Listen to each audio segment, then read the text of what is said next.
Muy buenos días con todos, hermanos. Es un gusto y un privilegio que el Señor me otorga el poder estar este domingo aquí. Ustedes sabían que anunciamos un ingreso rápido al hospital.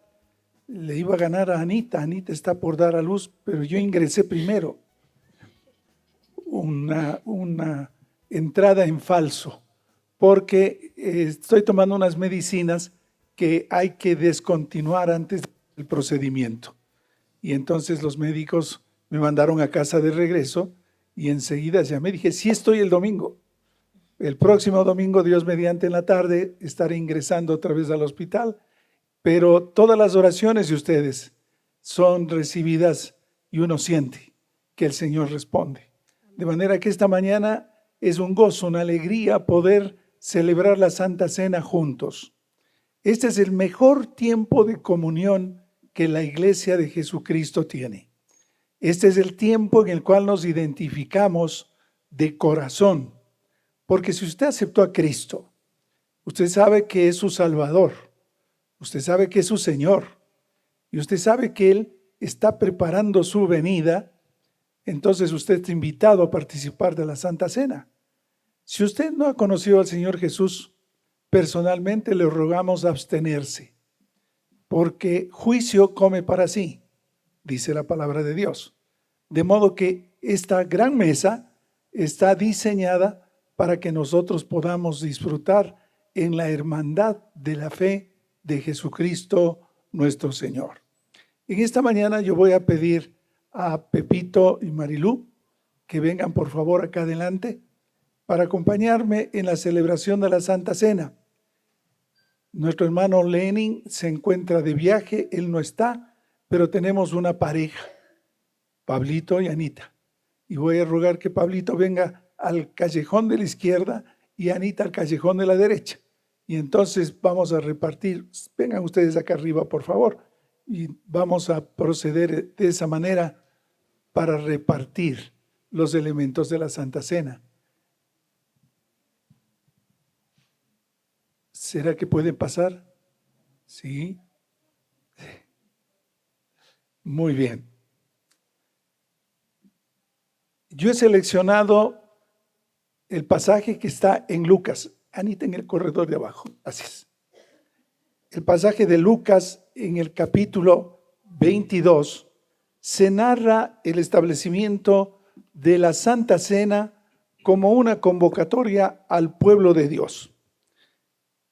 22:14 dice: cuando era la hora, se sentó a la mesa y con él los apóstoles. A esto se refiere que la noche antes de que Jesús fuera tomado prisionero, llegó la hora, entonces se sentó a la mesa con los discípulos. Les dijo: cuánto he deseado comer con vosotros esta Pascua antes que padezca, porque os digo que no la comeré más hasta que se cumpla en el reino de Dios. Y habiendo tomado la copa, dio gracias y dijo: tomad esto y repartidlo entre vosotros, porque os digo que no beberé más del fruto de la vid hasta que el reino de Dios venga. Quienes estamos familiarizados con esta narración, sabemos que se estaba celebrando la cena pascual y esta copa es parte del ceremonial de la cena pascual, porque luego dice: tomó el pan y dio gracias y lo partió y les dio diciendo: esto es mi cuerpo que por vosotros es dado, haced esto en memoria de mí. Y de igual manera, después que hubo cenado, tomó la copa. Esta copa sí corresponde a la Santa Cena, porque nosotros vamos a ver cómo se distribuyen las responsabilidades entre el grupo de los discípulos, pero dice: esto es mi nuevo pacto. Ya no el de la cena pascual, ya no el del cordero sacrificado. Jesús es el Cordero de Dios que quita el pecado del mundo. Y ahora en adelante celebramos que su cuerpo fue a la cruz. No estamos celebrando que lo mataron. Estamos celebrando que Él resucitó. Él no se quedó en la tumba. Y que su sangre es la que se representa en este vino. Vamos a proceder y voy a pedir entonces a mi hermano Pepito que tenga la bondad de dar gracias al Señor por este elemento, que es el pan y que simboliza el cuerpo de Jesús. Bendito Padre y Señor, te alabamos, bendito Dios. Y gracias, Señor, por permitirnos este privilegio grande de recordar tu pasión y muerte en la cruz, Señor. Te rogamos bendigas estos elementos que representan tu cuerpo que fue inmolado en la cruz, para que todos nosotros podamos gozar de la salvación y podernos acercar al trono de la gracia. Gracias, bendito Señor. Te pedimos que, conforme a tu promesa, estés con nosotros todos los días hasta que el mundo se acabe. Te agradecemos, Padre, y oramos en el precioso nombre de nuestro amado Señor Jesús. Amén. Amén. ¿Podemos entregar a Pablo, por favor? Anita, por favor. En el monte Calvario se vio una cruz, emblema de afrenta y dolor. Y yo quiero esa cruz, donde murió mi Jesús, por salvar almas vil pecador. Oh, yo siempre amaré esa cruz. Jesús triunfos mi gloria será. Y algún día veré esa cruz, mi corona Jesús me dará. Siempre amaré esa cruz. Jesús triunfa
Repetimos la palabra del Señor cuando Él junto a los discípulos estuvo sentado a la mesa. Tomó el pan y dio gracias.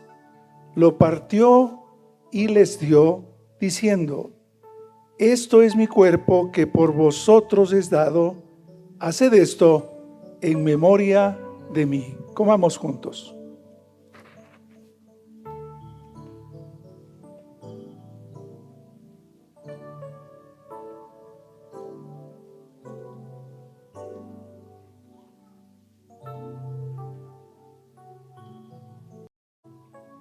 De igual manera, después que hubo cenado, tomó la copa. Hermana Marilú, por favor de dar gracias al Señor por lo que significa su sangre. Padre bendito, te damos infinitas gracias, Señor, por el amor y la misericordia que nos tienes, Padre. Gracias, Señor, por tu inmenso sacrificio en la cruz, Padre bendito. Gracias, Señor, porque por medio de ese sacrificio somos perdonados de nuestros pecados, redimidos, Señor, y podemos ser salvos, Padre. Te agradecemos, Señor, por tu infinito amor, repito, Padre bendito, y porque cada día, Señor, tú estás a nuestro lado. Te rogamos, Señor, que nos des tu mano siempre, Señor. Jamás nos dejes, jamás nos olvides, Padre. Queremos servirte, Señor, queremos estar a tus pies siempre, Señor. Llénanos con tu Santo Espíritu, Señor, para que podamos estar siempre cerca de ti, Padre. Te lo rogamos en el nombre santo de nuestro amado Jesús. Amén.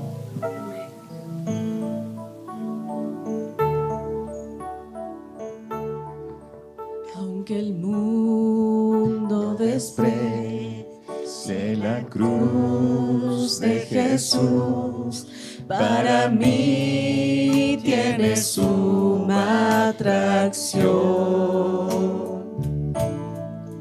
porque en ella llevó el Cordero de Dios mi pecado y mi condenación.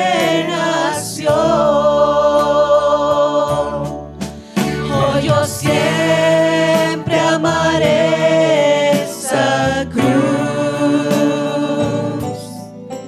Jesús triunfos mi gloria será. Y algún día en vez de esa cruz, mi corona Jesús me dará. Oh, yo siempre amaré esa cruz. En sus triunfos mi gloria será. Y algún día en vez de esa cruz, mi corona Jesús me dará.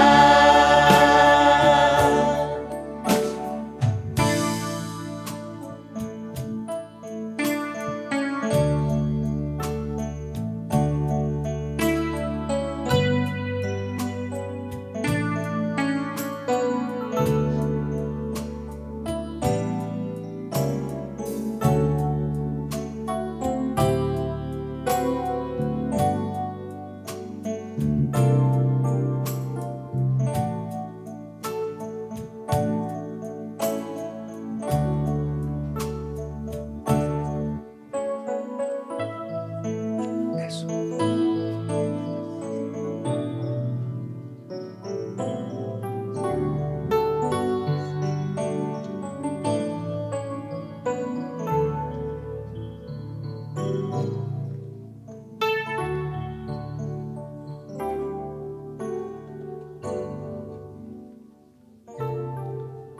De igual manera, después que hubo cenado, tomó la copa, diciendo: esta copa es el nuevo pacto en mi sangre, que por vosotros se derrama. Tomemos juntos.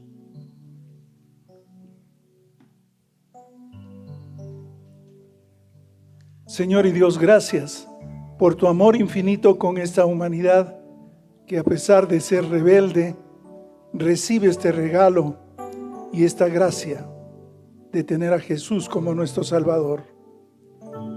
Celebramos esta cena para recordar aquel día memorable cuando, sentado con los discípulos, nos dejó esta enseñanza que la haremos hasta que Él venga. Anunciamos tu venida, Salvador Jesucristo. Amén. Los hermanos recogerán las copas. En la cruz su sangre Jesús derramó, hermosura contemplo en visión, pues en ella el Cordero inmolado murió para darme pureza y perdón. Puestos de pie, hermanos. Oh, yo siempre amaré esa cruz. En sus triunfos mi gloria será. Y algún día en vez de esa cruz, mi corona Jesús me dará. Y algún día en vez de esa cruz, mi corona Jesús me dará. Mi corona Jesús me dará. Mi corona Jesús me dará.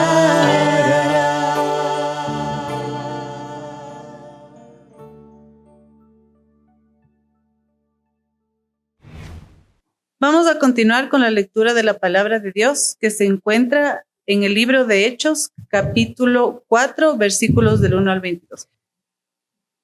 Hablando ellos al pueblo, vinieron sobre ellos los sacerdotes con el jefe de la guardia del templo y los saduceos, resentidos de que enseñasen al pueblo y anunciasen en Jesús la resurrección de entre los muertos. Y les echaron mano y los pusieron en la cárcel hasta el día siguiente, porque era ya tarde. Pero muchos de los que habían oído la palabra creyeron, y el número de varones era como 5,000. Aconteció al día siguiente que se reunieron en Jerusalén los gobernantes, los ancianos y los escribas y el sumo sacerdote Anás y Caifás y Juan y Alejandro y todos los que eran de la familia de los sumos sacerdotes. Y poniéndoles en medio les preguntaron: ¿con qué potestad o en qué nombre habéis hecho vosotros esto? Entonces Pedro, lleno del Espíritu Santo, les dijo: gobernantes del pueblo y ancianos de Israel, puesto que hoy se nos interroga acerca del beneficio hecho a un hombre enfermo, de qué manera éste haya sido sanado, sea notorio que todos vosotros y a todo el pueblo de Israel, que en el nombre de Jesucristo de Nazaret, a quien vosotros crucificasteis y a quien Dios resucitó de los muertos, por él este hombre está en vuestra presencia sano. Este Jesús es la piedra reprobada de vosotros los edificadores, la cual ha venido a ser cabeza del ángulo. Y en ningún otro hay salvación, porque no hay otro nombre bajo el cielo dado a los hombres en que podamos ser salvos. Entonces, viendo el denuedo de Pedro y de Juan, y sabiendo que eran hombres sin letras y del vulgo, se maravillaban y le reconocían que habían estado con Jesús. Y viendo el hombre que había sido sanado, que estaba en pie con ellos, no podían decir nada en contra. Entonces les ordenaron que saliesen del concilio y conferenciaban entre sí, diciendo: ¿qué haremos con estos hombres? Porque de cierto, señal manifiesta ha sido hecha por ellos, notorio a todos los que moran en Jerusalén, y no lo podemos negar. Sin embargo, para que no se divulgue más entre el pueblo, Amenacémoslos para que no hablen de aquí en adelante a hombre alguno en este nombre. Y llamándolos, les intimidaron y en ninguna manera hablasen ni engañasen en el nombre de Jesús. Mas Pedro y Juan respondieron diciéndoles: juzgad si es justo delante de Dios, obedecer a vosotros antes que a Dios, porque no podemos dejar de decir lo que hemos visto y oído. Ellos entonces les amenazaron y les soltaron, no hallando ningún modo de castigarles por causa del pueblo, porque todos glorificaban a Dios por lo que había hecho, ya que el hombre en quien se había hecho este milagro de sanidad tenía más de 40 años. Palabra de Dios. Amén. Oremos, hermanos. Gracias, Señor, por permitirnos ser parte de tu familia y tener la bendición de oír tu palabra. Háblanos, Señor. Utiliza al pastor Roberto como tu instrumento para que llegue tu palabra a cada uno de nosotros con lo que tú nos quieres decir. Te rogamos, Señor, en el nombre de nuestro amado Señor y Salvador Jesús. Amén. Amén.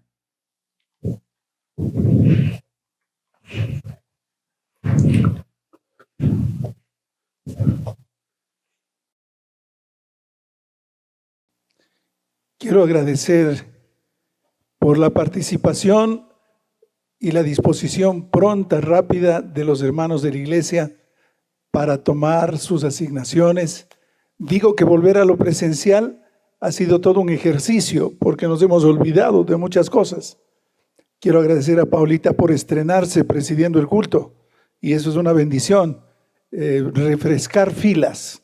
Así que jóvenes ya están tomados en cuenta y poco a poco se irán integrando.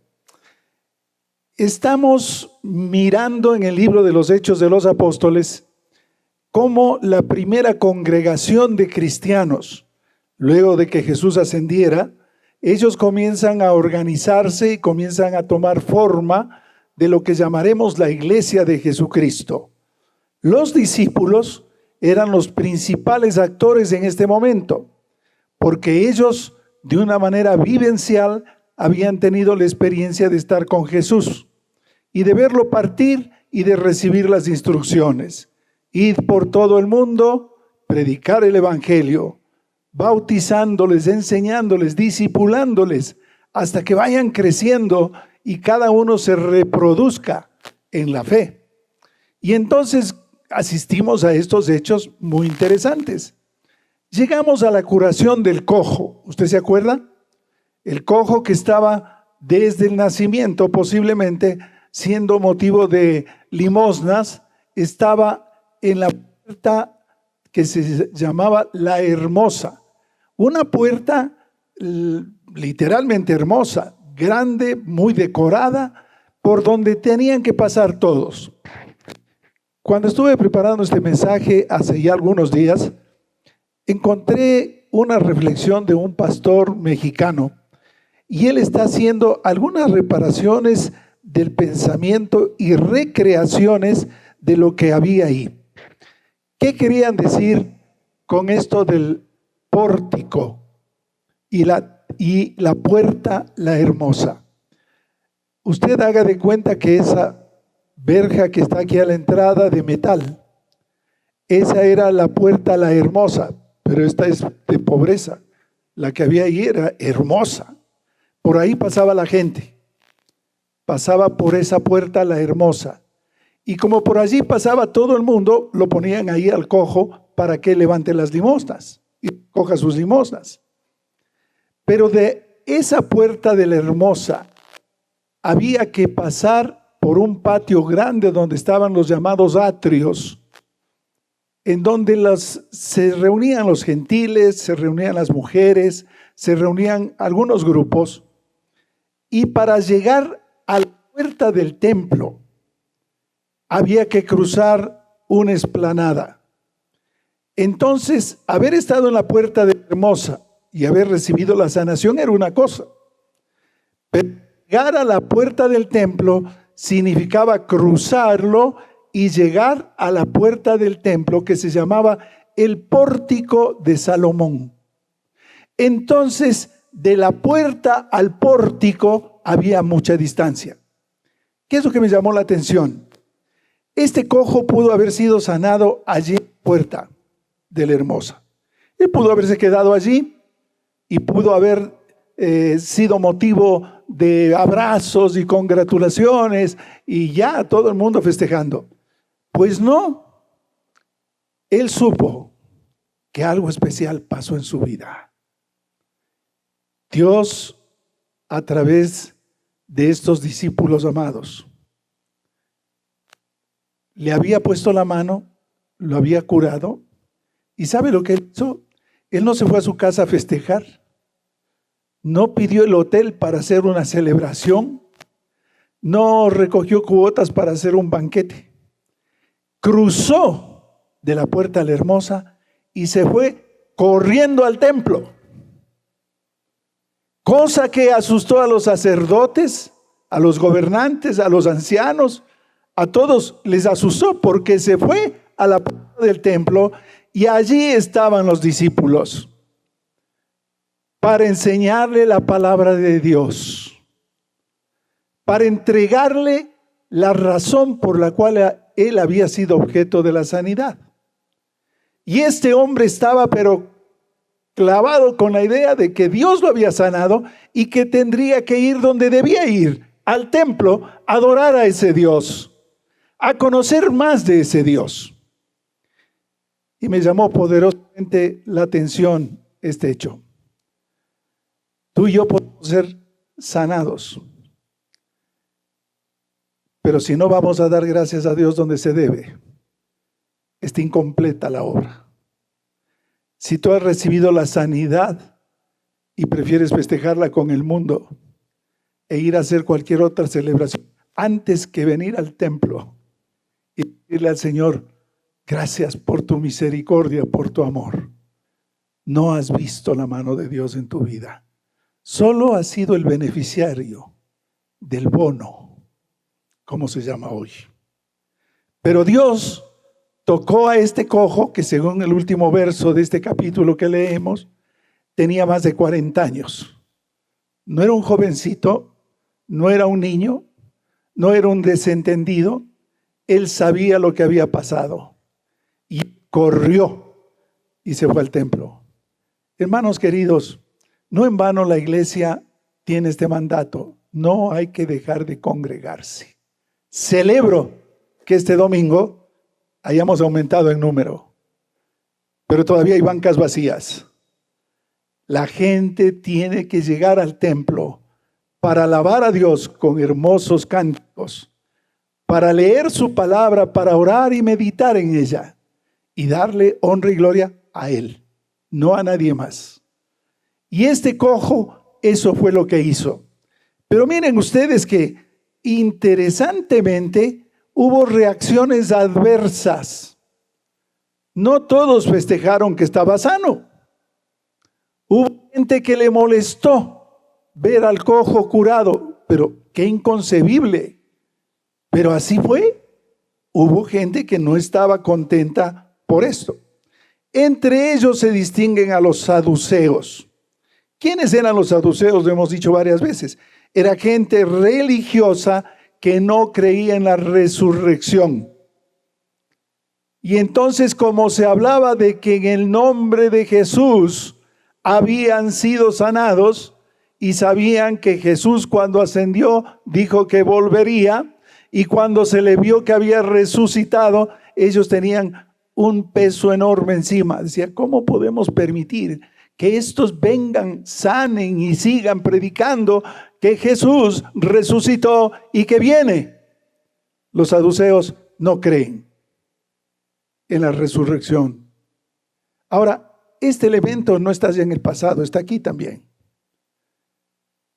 He escuchado en estos últimos días algunas palabras de gente de ciencia, es decir, que conocen mucho de la investigación, el quehacer humano, que no están dispuestos a aceptar a Jesús. Peor, la resurrección de Él. Es decir, hay saduceos el día de hoy. Y nosotros tenemos la obligación de seguir compartiendo nuestra fe. Jesús resucitó y Jesús viene. En ese tiempo se levantaron, dice la palabra de Dios, los sacerdotes con el jefe de la guardia del templo y los saduceos. Uno tiene que meterse en la escena bíblica para poder entender. En el templo había una guardia, había alguien que vigilaba disciplinas, maneras de venir al templo. Estuvimos en Jerusalén y vimos esta observación, no en el templo de los judíos, lo vimos con los musulmanes. Ellos tienen las mezquitas ahí en el lugar donde estaba el templo de Jesús. Ahí las mezquitas tienen un régimen, pero estricto. Usted tiene que entrar bien vestido. No puede ir en camiseta. No puede mostrar los hombros desnudos. No puede ir con puperos. No puede ir con short. No puede ir con sandalias. No. Antes de entrar allí, a usted le dan y le venden el vestidito para que se cubra. Si usted entra con su esposa, no puede tomarle de la mano. Es un lugar sagrado. Toda esta herencia venía del templo antiguo, en donde el guardia del templo se encargaba de todas estas cosas. Era un lugar santo. Allí no se permitía hacer estas cosas. Si hay algo que la iglesia evangélica debe recuperar, es la santidad del santuario, del templo. La iglesia tradicional, la iglesia católica conserva esto y yo los admiro. Usted entra a la nave de un templo católico, no huele una mosca. Y nosotros hemos perdido esa santidad cuando sabemos que aquí está el Señor. Debemos tener la seguridad de que estamos en su presencia, donde hay plenitud de gozo, pero una reverencia absoluta a nuestro Dios. Cuando llegue el cojo y pretende entrar, él entra saltando, dice la Biblia, gozoso. Los guardias se les saltó el casco posiblemente y ve, está alboroto aquí en el templo, ¿cómo puede ser esto? Ahora irrumpe la alegría y el gozo del Señor. El gozo del Señor, mi fortaleza es, dice uno de los salmos. Él ha cambiado mi lamento en baile, me ciñe de alegría. Esto es otra cosa, pero el alboroto y el desorden en una iglesia no se puede permitir. Es un lugar santo, es el lugar donde el Señor está. Deje que Él llene su corazón para que se exprese con ese gozo que Él merece. Dice la palabra de Dios que estaban resentidos de que enseñasen al pueblo y anunciasen en Jesús la resurrección de los muertos. Lo que hemos dicho, estaban muy molestos porque esa no era su doctrina. Ellos no querían ver sino que se cumpla a rajatabla la ley. Nada de que Jesús resucitó. Los saduceos eran muy importantes dentro del grupo de los que estaban aún en el Sanedrín. Tenían un peso terrible. Y el Sanedrín no era sino la corte donde se enjuiciaba a la gente. 70 personas distinguidísimas, grupos aristocráticos, sacerdotes y sus familias estaban involucrados en el Sanedrín. Dice esto porque menciona la palabra de Dios, que esta gente fue la que reaccionó y se quebraba el status quo del gobierno y los agarraron presos. Habían estado allí los 2 discípulos que valientemente se habían metido. Pedro y Juan estaban con una misión especial allí. Pedro ya lo sabemos quién era. Pedro era el revoltoso, el que no se quedaba quieto, el más activista de los discípulos. Juan, el discípulo amado. Él más bien apacible, pero dicen que era mal genio. Juan. ¿Son así todos los Juanes? No. Juanito Mora dice que no. Y él es un ejemplo de la bondad que deben tener los Juanes. Pero a este Juan, con este Pedro, les toca lidiar el tema de la confrontación con los sacerdotes, con los gobernantes, con el guardia, con los saduceos. Y son tomados presos. no hubo contemplación. Dijeron, no, están hablando mucho, están predicando mucho. Curiosamente, después de todo lo que habían predicado, los toman presos, los meten a la cárcel para ser enjuiciados por el Sanedrín. Y basta eso, 5,000 asistentes que escucharon la prédica se convirtieron al Señor. Y usualmente los judíos decían 5,000 hombres con sus mujeres y sus hijos, porque ellos eran así.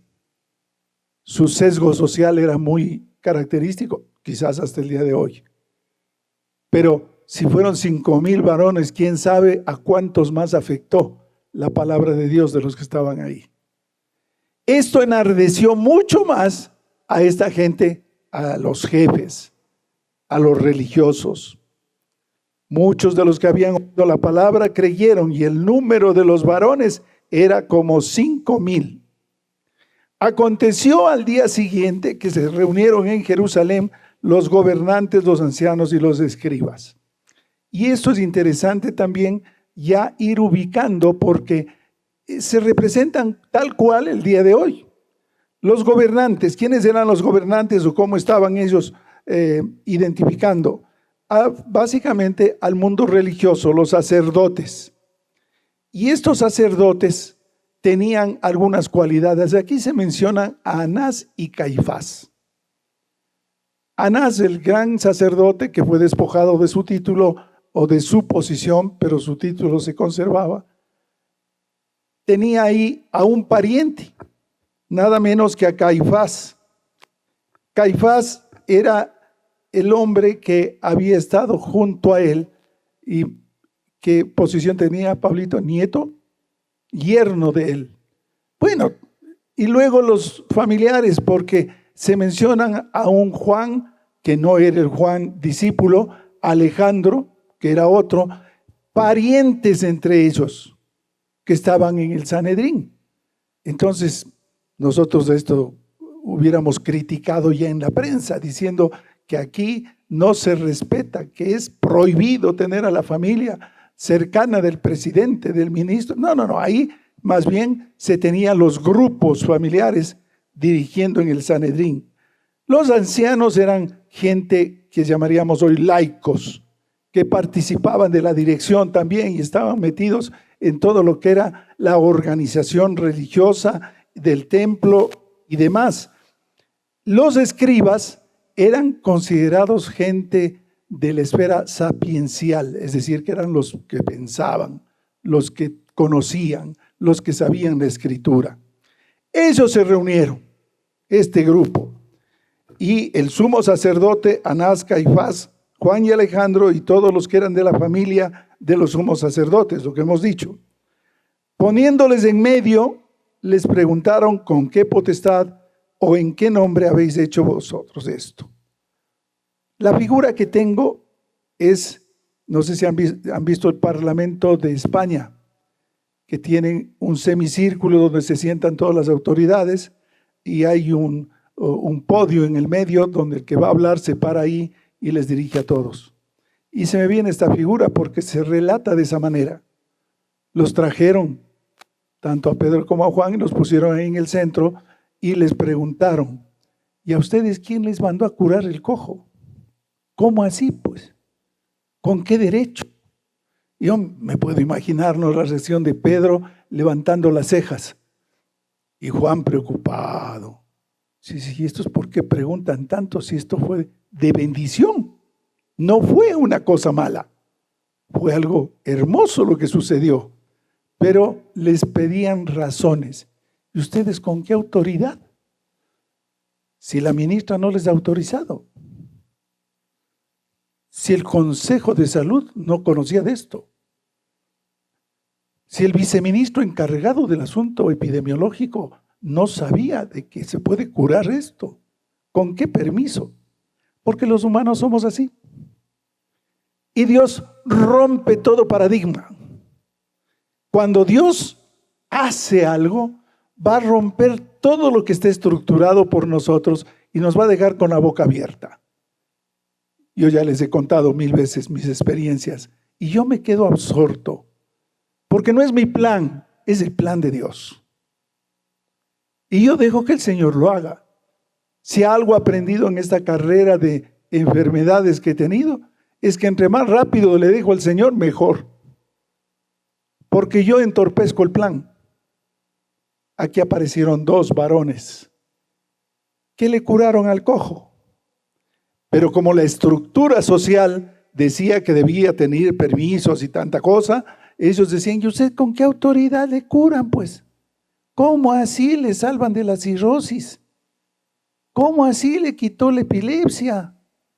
¿Cómo así le curó el cáncer? Cosas que este día pueden pasar, mis hermanos queridos. Porque el Señor es poderoso. ¿De qué depende? De la fe que el individuo tenga y de la fe que los que piden tengan. La oración de fe del justo puede mucho. Y con esto no hay leyes, con esto no hay obstáculos, con esto no hay reprensión, hay bendición. Ahora, he visto yo los enfermos que han pasado largas trayectorias buscando remedios para su enfermedad.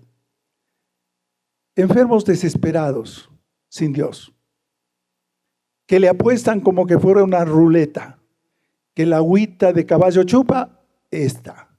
No, mejor la berenjena, esta. Y que se tome esto, no, y que el fulano allá dice que está haciendo no sé qué fregaciones y vaya para allá. Y le apuestan a todo. No, mis hermanos queridos. Cuando nosotros tenemos un problema en nuestra vida, al primerito que hay que acudir es a Dios. Señor, dejo en tus manos. Descanse en el Señor. ¿Qué es problema económico? Descanse en el Señor. ¿No ve que Él es el dueño de todo? Que no tengo yo cómo lucir una consulta porque es carísima con un distinguidísimo médico. Leí esta anécdota que es real. Uno de los famosos pediatras oncólogos de Estados Unidos no creía en Dios. Él creía, era sapiencial, él decía que la ciencia era todo. Y trasladándose en un tiempo de invierno con tormentas y todo a un congreso, se desvió del camino y no veía ni la carretera ni su GPS funcionaba. Pero él siguió y cuando más o menos calmó la tormenta se dio cuenta que estaba en un sitio que no conocía. Y dijo, no sé dónde estoy, buscaré ayuda. Y había una casa solitaria con una luz prendida y fue y golpeó la puerta. Y salió una ancianita que le dio paso para que se albergue y se quede. Y el hombre pensaba dentro de sí, yo no sé dónde estoy. Mientras ella le abrumaba con bebidas calientes y le daba de comer y lo atendía. Y él comenzó a hacer la conversación. Señora, ¿usted cómo sobrevive acá? Dice, bueno, Dios es quien me ha estado dando. ¿Y vive usted sola? No, dice, yo tengo un hijito que está dentro, pero está muy grave. Tiene un cáncer. Y me han dicho que debe ser vista por un gran especialista, pero yo no tengo dinero para ese gran especialista. Voy a inventar el nombre, el doctor O'Connor. Y entonces ella dice, yo no tengo para pagar, ni para ir a ese hospital, ni conseguir una cita, ni pagarle al doctor O'Connor lo que él está pidiendo. Y él le queda mirando. Le dice, señora,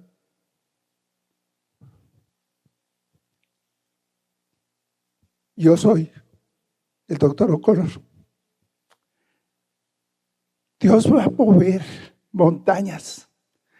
Y este hombre terminó quebrado porque dijo, Dios existe. Y se rindió al Señor. El Señor lo había llevado para curar a ese niño. Señor, hace vías por donde no hay. No tengas temor en tu vida. Te lo digo yo. Y yo me quiebro porque me acuerdo tantas y tantas veces que el Señor hizo en mi vida. Donde no había vías, el Señor las abría. También me he preguntado si en la puerta de la Hermosa este hombre pasó 40 años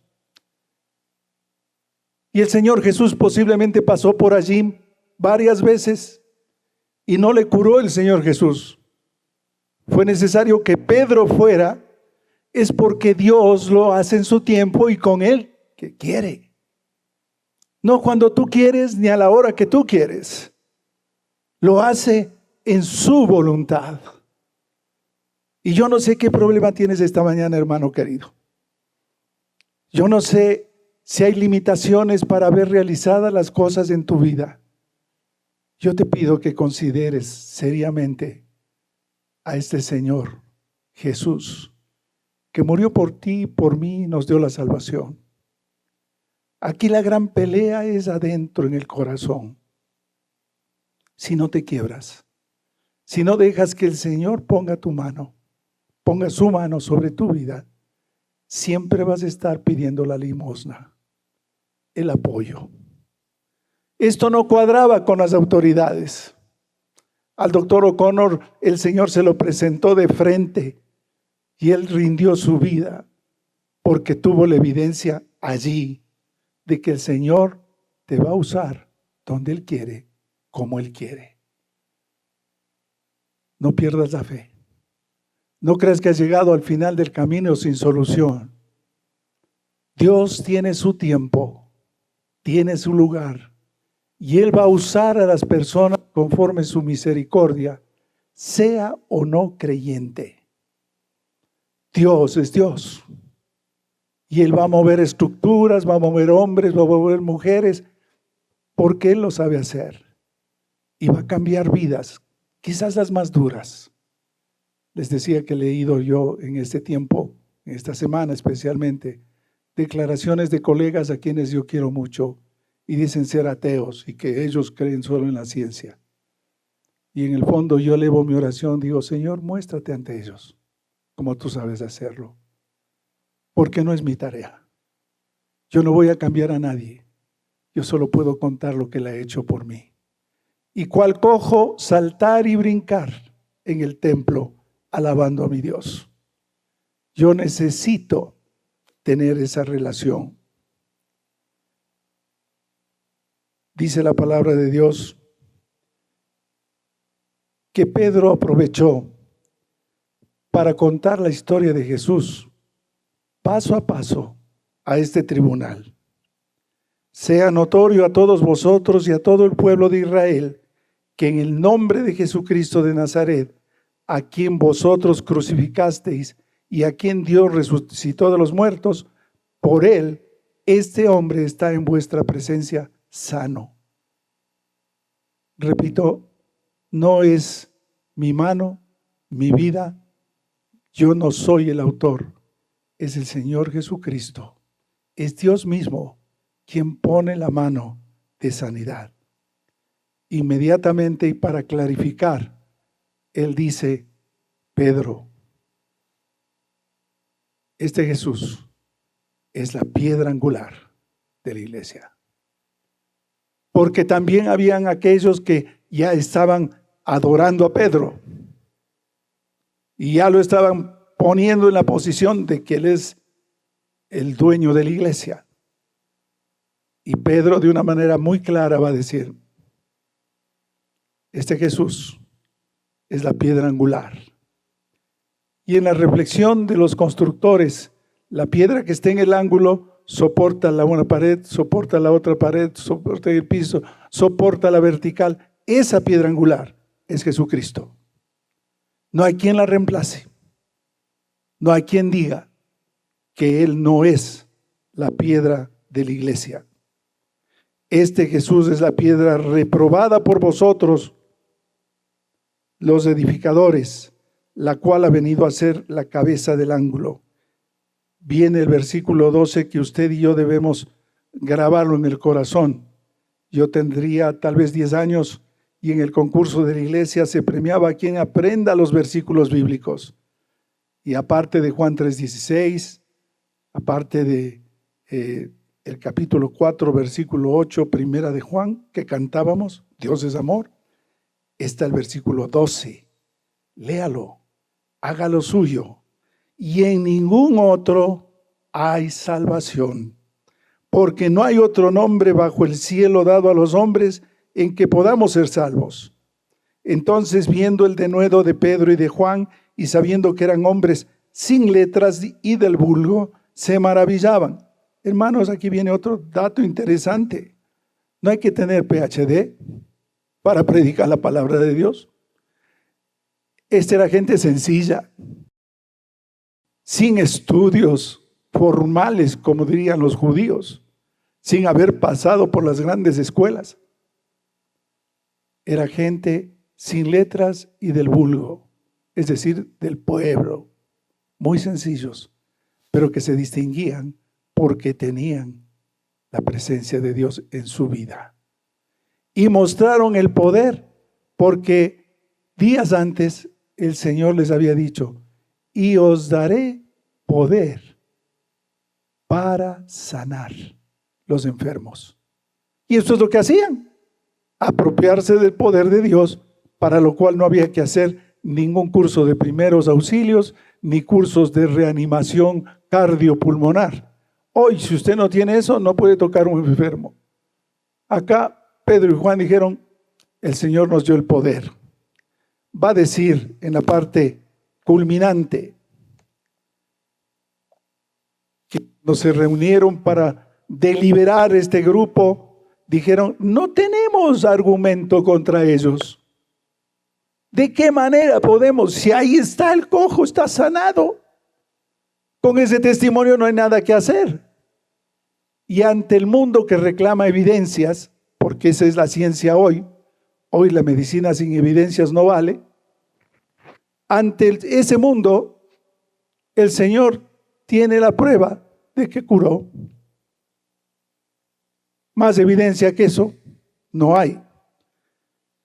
Pero les dijeron que se salieran del concilio, es decir, dijeron ya, dieron toda la explicación, pueden salir. Sin embargo, para que no divulguen más entre el pueblo, amenacémosles para que no hablen de aquí en adelante a hombre alguno en este nombre. El temor seguía. Los políticos estaban asustados y dijeron, estos van a seguir haciendo. Y si asoma otro cojo, nos fregamos porque esta cosa se va a repartir. ¿Sabe que el mundo tiene temor de lo que Dios puede hacer? Una vez que el Señor comienza con un avivamiento en su iglesia, no para. Y es lo que clamamos al cielo. Señor, en medio de este mundo tan desordenado, cruel, vil, perverso, te pedimos, Señor, que tú intervengas para que todos se asombren, para que todo el mundo crea, para que no solo 5,000, Quito tiene más de 3 millones y necesitamos que se rindan ante el Señor. No todos lo harán, pero el Señor dice que Él quiere que todos sean salvos. Y tú y yo tenemos que ser testimonio vivo frente a los que nos rodean. Les prohibieron y les dijeron, muchachos, ya nos han explicado, pero ustedes se van y no vuelven a hablar más del tal Jesús. Pedro y Juan nos dan la última lección, porque les responden inmediatamente. Le dicen, miren, juzguen ustedes. Si Dios nos ha dicho que debemos hacer esto y la prueba está aquí, ¿a quién vamos a hacer caso? ¿A ustedes o a Dios? Si hay muchos enfermos, ¿cómo no vamos a intervenir? Si Dios nos ha dado el poder. Si la salvación está en Jesucristo, porque en ningún otro hay salvación, ¿cómo vamos a dejar de decirlo? Juzguen ustedes, señores jueces. ¿Quieren que les hagamos caso a ustedes o a Dios? Pues la respuesta es contundente. Ellos entonces les amenazaron y les soltaron, no hallando ningún modo de castigarles por causa del pueblo, porque todos glorificaban a Dios por lo que se había hecho. La gente no estaba esperando leyes, quería los resultados y allí estaban y se rindieron al Señor. Y aquel hombre de quien se había hecho este milagro de sanidad tenía más de 40 años, y repito, no era un niño, y todos lo habían visto y ahora lo veían sano. Decían, Señor, no hay manera de refutar este hecho. Hermanos queridos, en iglesia nos está haciendo falta reconocer que Él obra y que Él hace. Yo estoy aquí por la gracia de Dios, pero déjeme decirle que usted también está aquí por la gracia de Dios. Entre ayer y ahora he visto morir gente que estaba sanita. Y déjame decirte que puedes morir sanito. ¿Cómo estás en la relación con Jesús? ¿Es tu Señor? Para mí el vivir es Cristo. El morir es ganancia. Porque ¿dónde voy a estar? ¿Tienes esa seguridad? Porque si hay esa seguridad, hermanos, gocémonos, disfrutemos de su presencia. Entreguemos lo que tenemos a nuestro Dios. No demoremos en rendirnos. ¿Cuánto tienes? ¿Te preocupa? El Señor es dueño de todo. Apenas tú tienes una partecita. Y el Señor no falta en su cobertura a nadie. Él es fiel y justo. Y no hace falta tener montañas de dinero. No hace falta extender la mano para pedir limosna. No. Lo suficiente es tener al Señor en tu vida. Pensaba mientras preparaba el sermón en ese pequeño canto de escuela dominical que me enseñaron cuando era niño. A ver si alguno tiene memoria. Tal vez Guido se va a acordar. Él luce canas y está calvo como yo. Con Cristo en mi barco, todo marcha feliz. Y marchábamos. Con Cristo en mi barco, todo marcha feliz. Y luego cambiaba la profesora, decía, con Cristo en mi casa, todo marcha feliz. Y decía, con Cristo en mi escuela, todo. Hermano querido, todos los días Jesús quiere andar contigo. Donde quiera que vayas.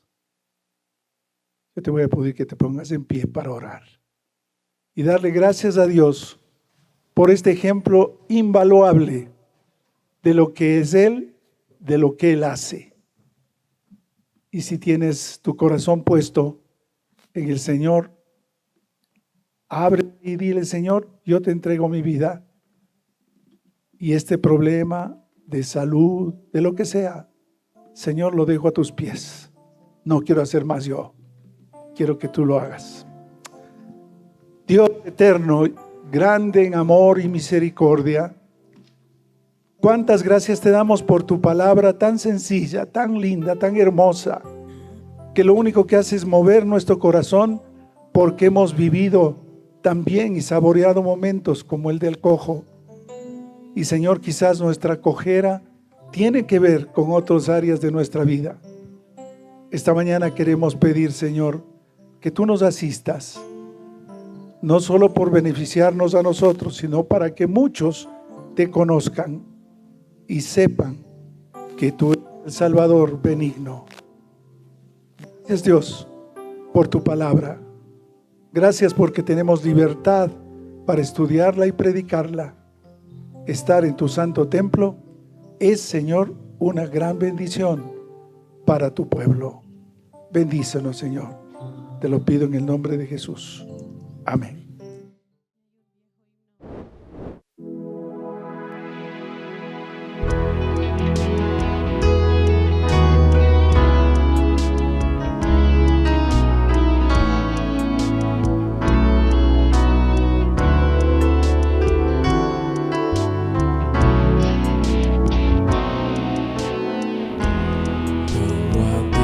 Señor, cámbiame, renuévame.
Gracias por participar en esta celebración desde tu hogar. Damos gracias a Dios por la oportunidad de escuchar su palabra. Recordemos siempre que como una sola iglesia nos mantenemos unidos en oración con cristianos alrededor del mundo. Nuestra actitud frente al mundo siempre será de constante alabanza y adoración a Jesucristo, con oraciones de súplica y agradecimiento. Bendiciones a todos.